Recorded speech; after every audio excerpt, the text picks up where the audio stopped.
Comments and opinions expressed on Writers in Focus are those of the individual participants and are presented for the purpose of discussion only.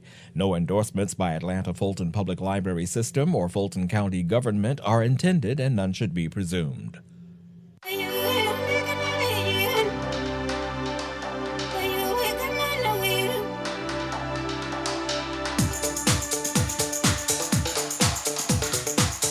Hi, welcome to Writers in Focus. I'm your host, James Taylor, and today I'm delighted to have as my guest a bona fide poet, M. Ayodele Heath. May I call you Ayo? You may call me Ayo. Be very happy to be Ayo. Thank you. Ayo, welcome to the Atlanta Fulton Public Library and the Fulton County Government Center. We're here to talk about your first collection of poems. It's called Otherness, published by Brick Road Poetry.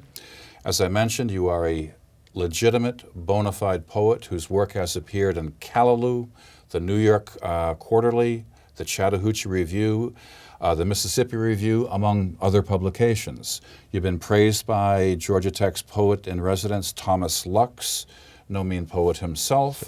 Sure. You have won several poetry slams. You recently won a Rhino Award for poetry, which involves a cash prize, which leads me to believe that you are a legitimate poet. You get people who are actually paying you money to write poetry. No, what I'm saying is, and we talked about this before the show, sure. Poets nowadays, I think, nowadays, because of the internet, because of something, everybody's writing poetry. And I want to give my word of honor to the people out there. These are legitimate poems written by a poet who crafts beautiful poetry. Folks, you'll hear some of Ayo's poems in a minute. But let's get started. I want to know how you, as a former Graduate Tech presidential scholar, an electrical engineering student, a current IT project manager, has become one of Atlanta's most recognizable poets. There you go. That's a really interesting question, and it sounds kind of strange coming out of someone else's mouth, but I guess I lived it, so I should know it. I took an intro to poetry class as a sophomore student, as an elective at Georgia Tech. English at Georgia Tech? Well, it was probably one of only 2 or 3 elective English classes that they had at the time. But this was prior to the Poetry at Tech program, which you mentioned. Thomas Lux is over now and has brought fabulous super poets to Georgia Tech. But this was a decade or so ago, and I took this class.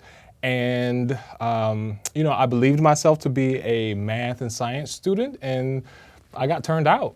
It was a magical experience. The professor was Blake Leland. It was a small workshop of about 11 or 12 poets, architecture students, civil engineering students, and the like, as you would expect at Tech. But I just found myself wanting to stay after class with Professor Leland, looking for extra reading that I could do, and I found my attention being drawn away from my electrical engineering studies. What drew you to poetry? I'm setting you up for what makes poetry so special. Sure. Well, what drew me to poetry, I, as you might expect by my age and my... 18. Yeah, there we go.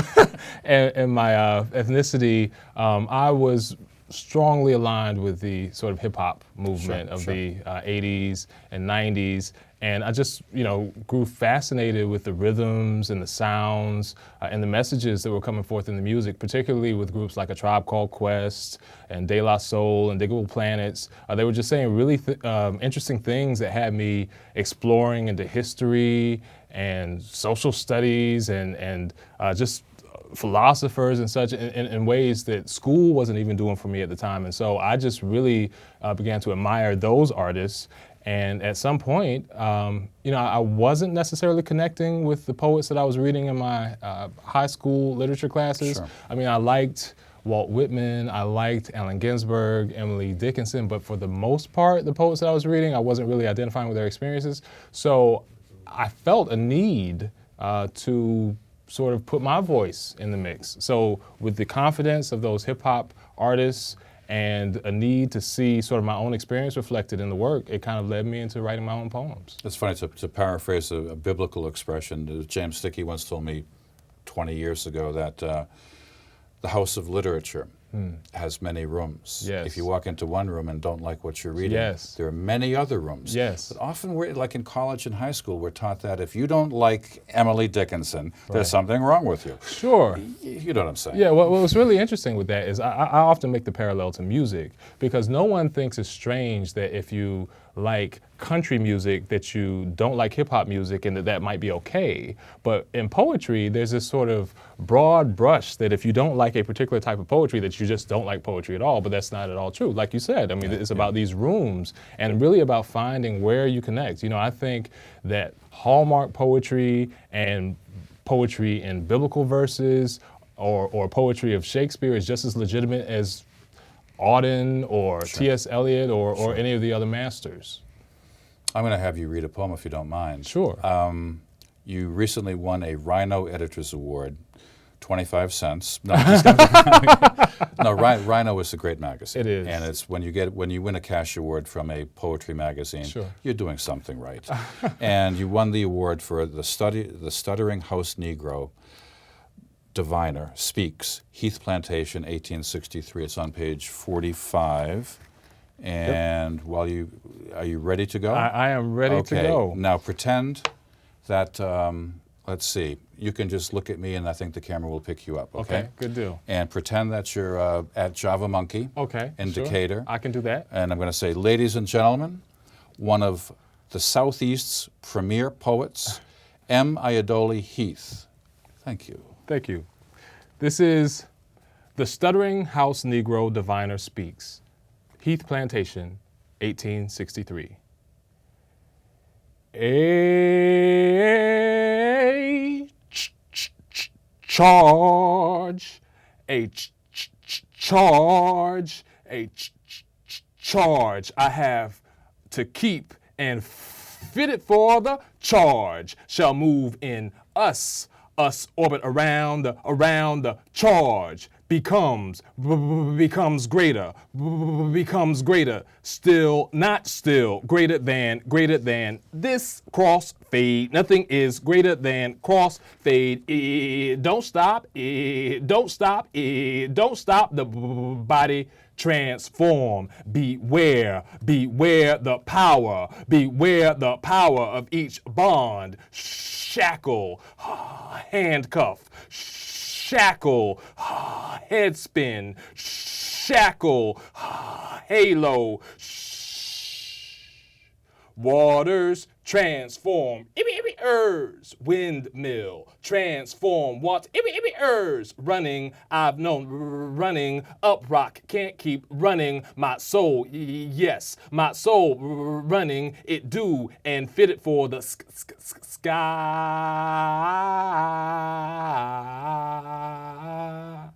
Am mixed, remixed, am mixed, remixed, am am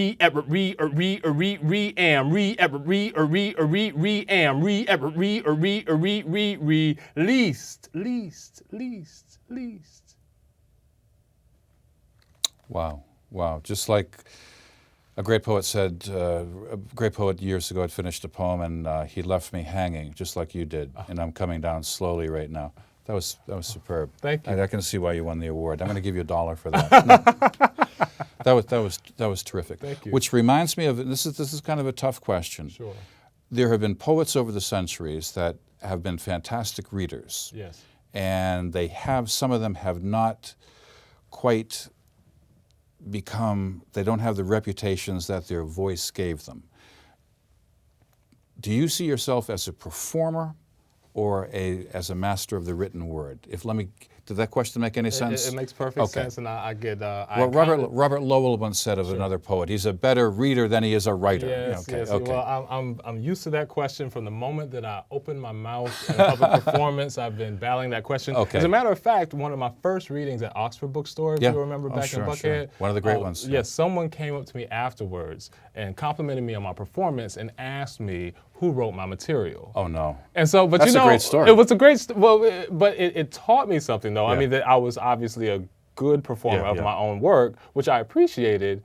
But it also says something though to me about the quality of the writing, because if the person believed that it was something that had been written by someone else for me to perform. You know, it was a backhanded compliment of the same sort of thing. I love that story. Right, yeah. So do I consider myself a performer or a writer Yeah, first? Well, I really, I'm going to cheat and say I Okay. consider myself both. Both. I consider myself a theater artist, really, who happens to work in the realm of poetry.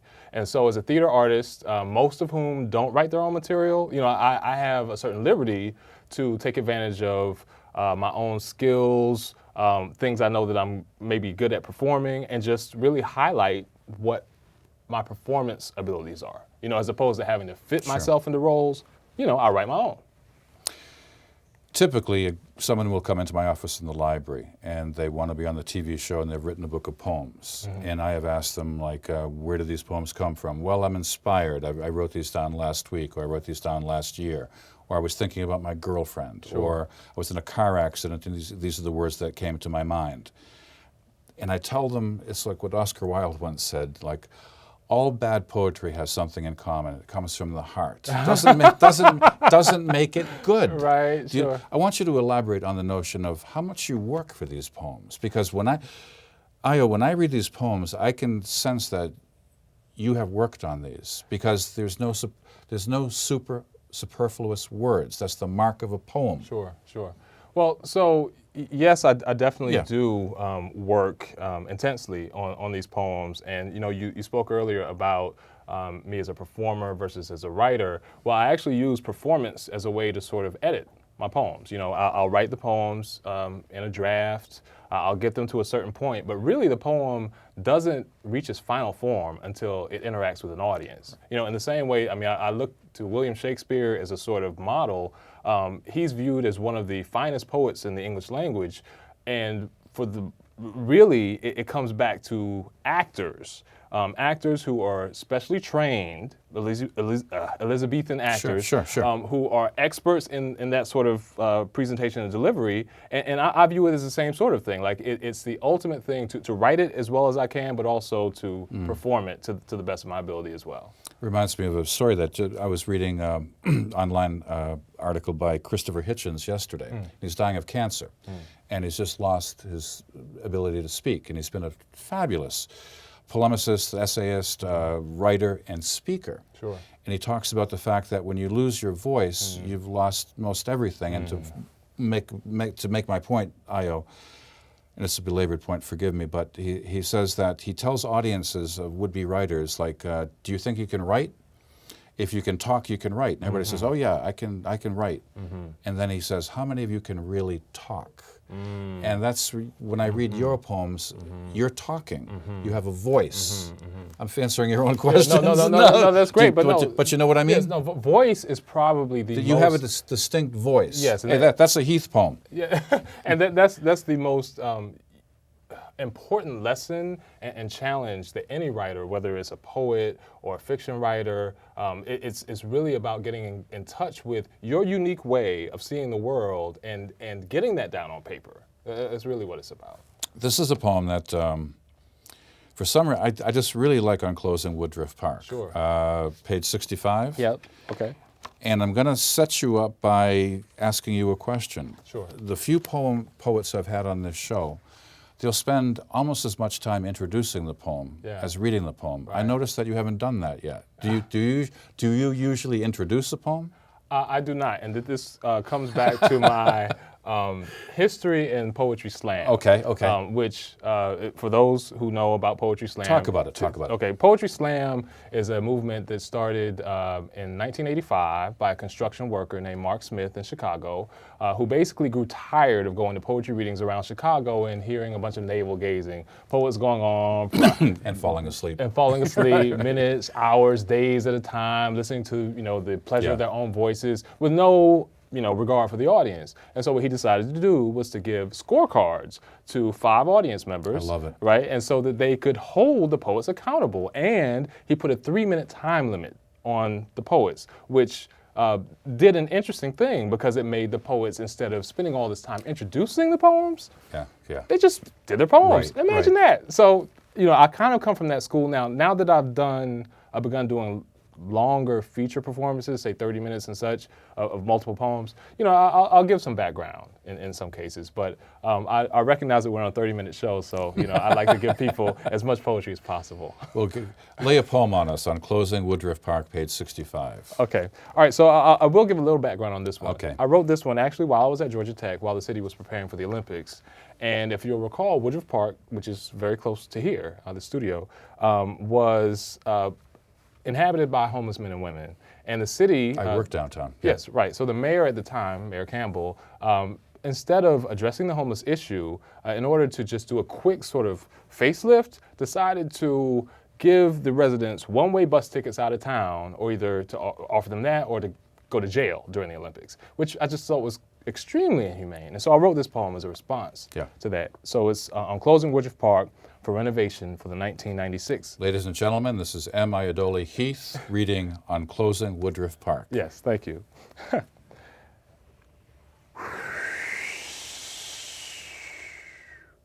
Exhaling, icicle-clad, sky blue breath. Inhaling, sharp, cold, metallic abandonment. They've closed Woodruff Park, where last summer, Brother Johnson, in a striped bow tie one of the brothers from the nation gave him at the shelter back in '87. He was so proud.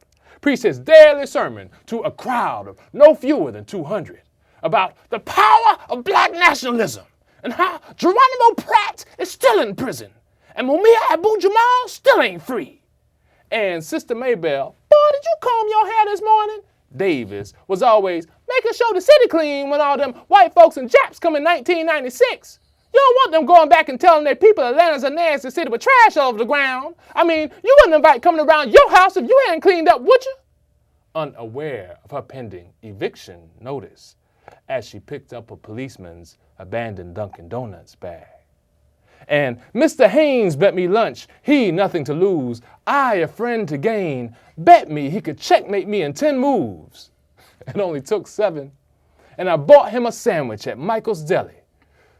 Best meal I had since Hosea's dinner last Christmas season. Turkey and Swiss, no pork. Brother Johnson said, that's blue-eyed devil food with ridged corn chips. Man, I ain't had these in a luxury, I guess, when you're homeless, when your home address is Woodruff Park. All that hair must be hot, I thought, but it must be warm in the winter, in this air that hurts to breathe. I wonder if black turns to blue when you're that cold, old, low, and forgotten by this progressive city of lofty glass skyscrapers, full of stone throwers who've never walked a mile, even in their own shoes. Heartless January, shrilling like an angry woman. You are nothing in your ear. I wonder where they live now.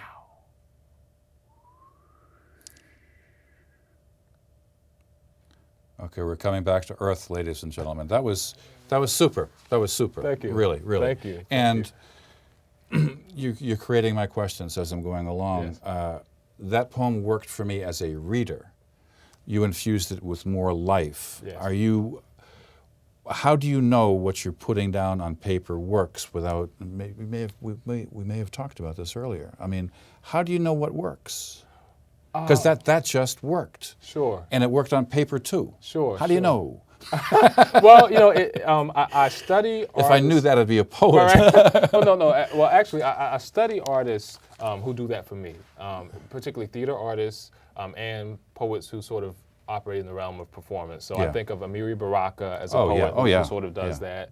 I think of Patricia Smith as another excellent example, a modern example. But again, like William Shakespeare, I go to a lot. I mean, he's a fundamental poet, playwright who studied and does, I think, one of the best jobs in the English language at navigating both. I'm looking at my notes right now. you run the risk when you write a political poem or a topical poem. You mentioned Woodruff Park, 1986, the 1996, the Olympics. Sure. You might mention the Heath Plantation in 1863. Right. You run the risk of nailing down your words in such a way that they don't move around. Yes. You're aware of that? Yes. Okay. Here I am telling the poet. No, you're good. Because, you're good. because some poet professors that I had, a long time ago, said make your images universal, but at the same time make them in such a way that people can understand them 100 years from now. Sure. Be specific. How do you do that? Well, so for me, it, particularly with political Yeah, poems, it does become about contextualizing the piece, Yeah. so that an audience in the year 2287. They'll know what that poem's about. Right. Yeah. We'll have some anchor, right? I mean, there's an Atlanta, there's a 1996, there's the Olympics, and then, so with a little bit of research, maybe a little understanding of the dynamics of the city and maybe some of the ironies that are going on, and to also allow the ability for it to be discussed, outside of English class and maybe in a history class as well, Poetry is an art. Sure. Yeah, it's just funny. I love talking to you because it's like I'm answering my own questions when I look at you in the eye. But I'm really impressed with your work, by the way. Thank you. I hope you can tell, and I hope the audience can tell. Yet you continue to work at it in such a way that you're going to seminars. And Yes. how can you learn poetry? A dumb question, but the folks out there might not know that. What can someone teach you? Well, what someone can teach you. And you've had some great teachers. Yes, I've had some great teachers. What someone can teach you is how to become a better reader of your own work. That's really the key, I would say, to teaching any art, right? Is to because as you're creating, it's this constant outpouring. But at some point during creating, whether it's paint or dance or poetry, you have to become your own editor at some level, right? I mean, so you have to decide, okay, cut this or not to cut this.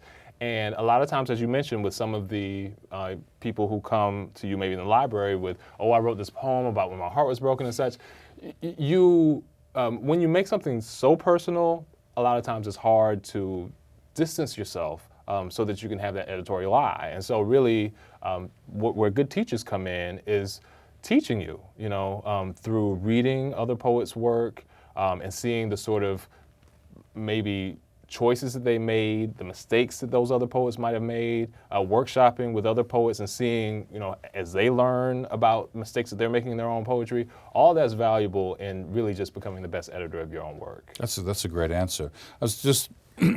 I've asked you to read 3 poems right now, 2 poems. Sure. Your choice. What do you want to read?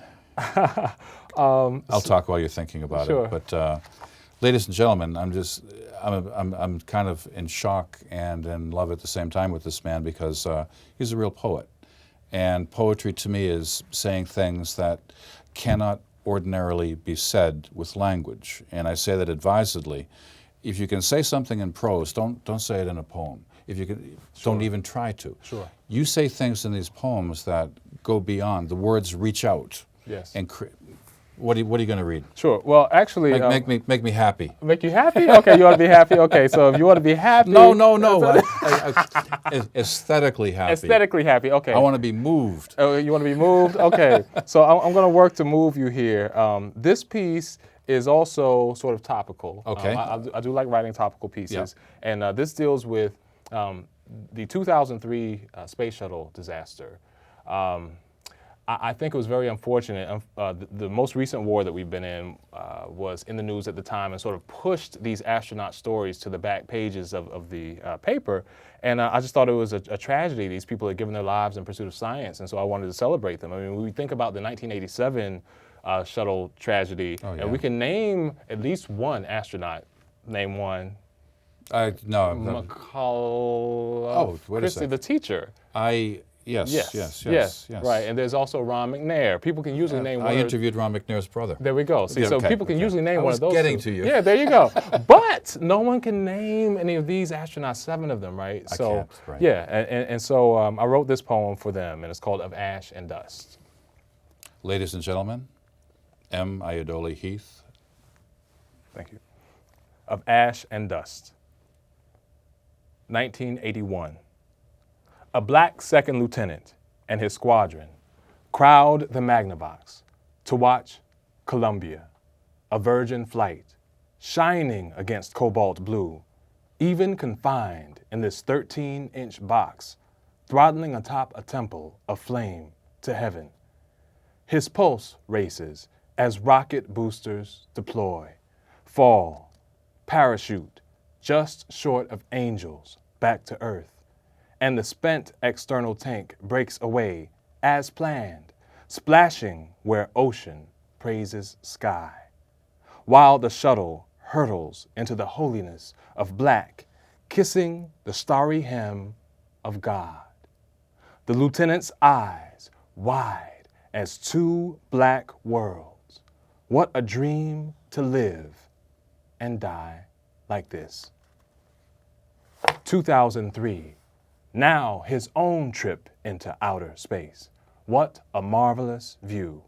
Every 90 minutes, the Great Wall of China, the Ganges River, the Sahara, and Death Valley, a falling without falling, over and over, a new sun, a new moon, a new earth, 255 times before the final descent. An alarm. Boards and boards of flashing red lights, one, another, a cosmic wildfire, warning, warning, and sensors in panic, bulging of eyes and smashing of panels. Houston, Houston, the whole cabin's quaking, stars and stripes and shockwaves and plasma. I can't feel my hands, and cursing and praying in Hebrew and Hindi. This can't be happening. My daughters are waiting. The stars are behind us, just 15 minutes from kebabs and kugel, from sand between toes, from Yoel's bar mitzvah. Mayday, mayday, if you're there, Jesus, answer. Depressurization, circuitry burning. I feel Jimi Hendrix. See, Yahweh, I'm kosher. I pray that my ashes are blown to the ocean. We've lost all power. The temperature's rising. Halos of fuel. The whole sky is splitting. I will die clutching this relic from Auschwitz. The light is so blinding. My God, California, clutching and trembling and thunder and lightning. A great flash of flame till hearts breaking.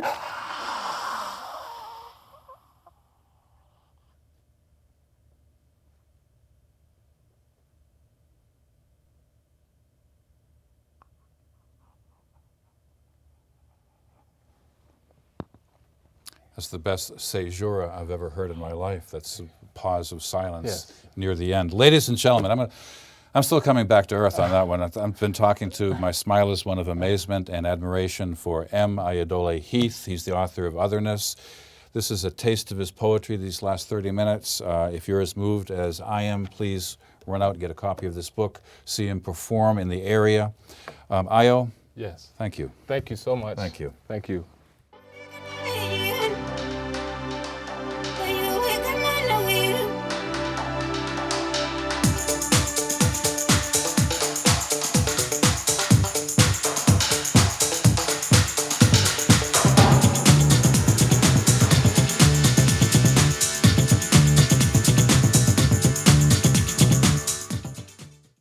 Comments and opinions expressed on Writers in Focus are those of the individual participants and are presented for the purpose of discussion only.